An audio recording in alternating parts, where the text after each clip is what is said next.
როგორ იქცა BBC TV პირველის დონის ფეიკების შემოქმედად. საქართველოში მიმდინარე აქციების წლის თავზე BBC მოამზადა სიუჟეტი, რომელსაც პრეტენზია აქვს საგამოძიებო ჟურნალისტიკაზე. თუმცა არც ერთი ფაქტი არ წარმოადგინა. ნოდარ მელაძის გადაცემის კალიბრის 1 საათიანი სიუჟეტი სრულად ეთმობა Deep State-ის დაფინანსებული NGO-ების, რადიკალური აქტივისტებისა და პოლიტიკურად ანგაჟირებული პირების მითებსა და მანიპულაციებს. საქართველოს ხელისუფლების პოზიციას კი მხოლოდ 12 წამი ეთმობა. BBC-ის სიუჟეტს საძირკვლად უდევს ფუნდამენტური სიცრუე. თითქოს საქართველოში არჩევნები გაყალბდა და ხელისუფლება ქართულ ოცნებას აქვს მიტაცებული. The ruling party had won a sweeping victory in the general election. But the scale of it prompted allegations of fraud. რეალურად კი მთავარმა საერთაშორისო შემფასებელმა ეუთო ოდირმა არჩევნების შემდგარად და ლეგიტიმურად ცნო, მაგრამ BBC-მ ამაზე არაფერი ახსენა. უწრფელი იმედი გამოვხატა, რომ გუშინ არჩეული ხელმძღვანელობა ეფექტურად გაუმკლავდება ძირითად გამოწვევებს. მინდა მადლობა გადავუხადო საქართველოს ხელისუფლებას თანამშრომლობისთვის ამ მისიის განმავლობაში. ეს ისტორია გრძელდება მორიგი ფეიკით და სიუჟეტში ძალადობრივი და ანარქისტული აქციები მშვიდობიან პროტესტად არის გასაღებული. By midnight, tens of thousands of people are out in the streets in what starts as a peaceful protest. არაფერია ნათქვამი, რომ რადიკალური ჯგუფები იყენებდნენ მოლოტოვის კოქტეილებს, პოლიციას ესროდნენ ქვებსა და პიროტექნიკას.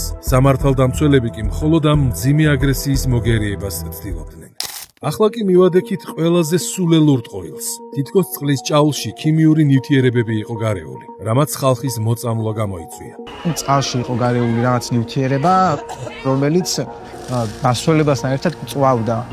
ეს ადგილი მქონდა ყველაზე მეტად დამწვარი, ალბათ. რეალურად აქციის დაშლისას გამოყენებული იყო არა მხოლოდ წყლის ჭავლი, არამედ სტანდარტული სპეციალური საშუალებები, ცრემლსადენი გაზი და წიწაკის სპრეი. თუ ხდება შეტევა და შტურმი ხდება, შეგიძლია გამოიყენო ეძროულად გაზიც, წყალიც და სხვა სპეცსაშუალებები.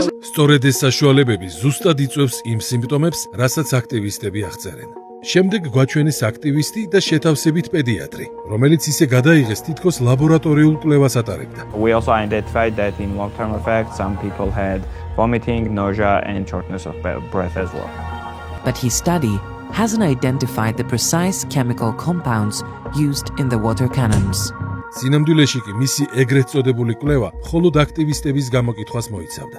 ჩვენი კითხვარი დაახლოებით 9 იანვარს ჩაიშვა. კითხვის მიხედვით სუბიექტური მონაცემები დგინდება, რაც უფრო დაბალი ხარისხის მტკიცებულება არის ზოგადად ვიდრე ობიექტური სამედიცინო მტკიცებულება, როგორც არის ლაბორატორიული კვლევები. შემდეგ BBC აანონსებს, რომ მოწმე დაასახელებს იმ მომწამლელ ნივთიერებას, რომელიც წყალში იყო გარეული. He claims to know exactly what was being deployed in Georgia.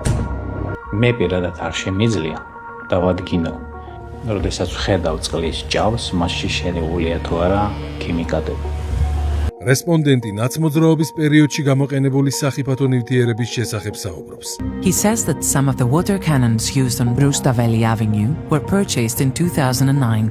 ქიმიური სითხის ტესტირება ჩვენ ჩავატარეთ, მაშინვე მალევე, როდესაც ეს მივიღეთ. მაგრამ რა კავშირშია ეს 2024 წლის მოვლენებთან, ამაზე პასუხს ვერ ვიღებთ.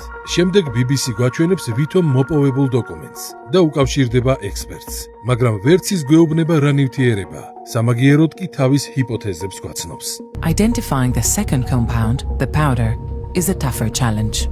შედეგი აქაც იგივეა, ნული მტკიცებულება, ცარიელი ვარაუდები. They looked at our research, Konstantin's medical study, witness statements, and human rights reports. Based on our evidence, they now have a hypothesis.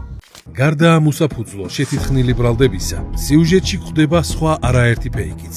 The government is now forcing NGOs to formally declare themselves as foreign agents if their funding is from abroad.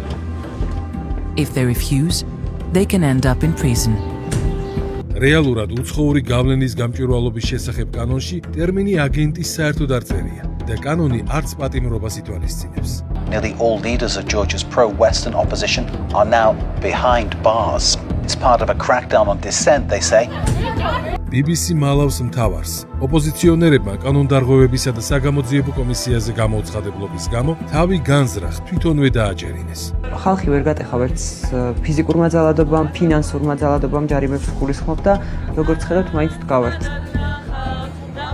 She's been out of work since quitting as a police officer and faces nearly $4,000 in fines. აქტივისტები გზებს ხელოვნურად კეტავდნენ მაშინ, როცა მომიტინგეთა მიზერული რაოდენობის მიხედვით ამის საჭიროება არ არსებობდა და სპეციალურად აჯარიმებინებდნენ თავს. Police forces sometimes deploy water cannons up to 8 times a night, often without warning. პარადოქსია, მაგრამ BBC-ს თავისივე სიუჟეტში გაეპარა მონაკვეთი, სადაც მკაფიოდ ისმის გაფრთხილება. დაიშალ. წინააღმდეგ შემთხვევაში თქვენს მიმართ გამოყენებული იქნება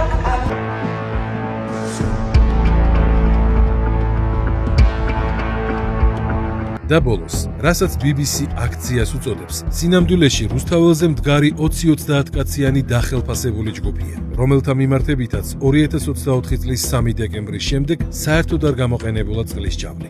ეს ეგრეთ წოდებული გამოძიება იმდენად სულელური და უარგუმენტოა, რომ გადავწყვიტეთ ის ხელოვნური ინტელექტისთვის გაგვიანალიზებინა. აი რა დასკვნა დადომან, ნული მტკიცებულება და ცარიელი ვარაუდები. აი ასეთ სტანდარტამდე დაიყვანა Deep State-მა ერთ დროს გავლენიანი საერთაშორისო მედია ბრენდი.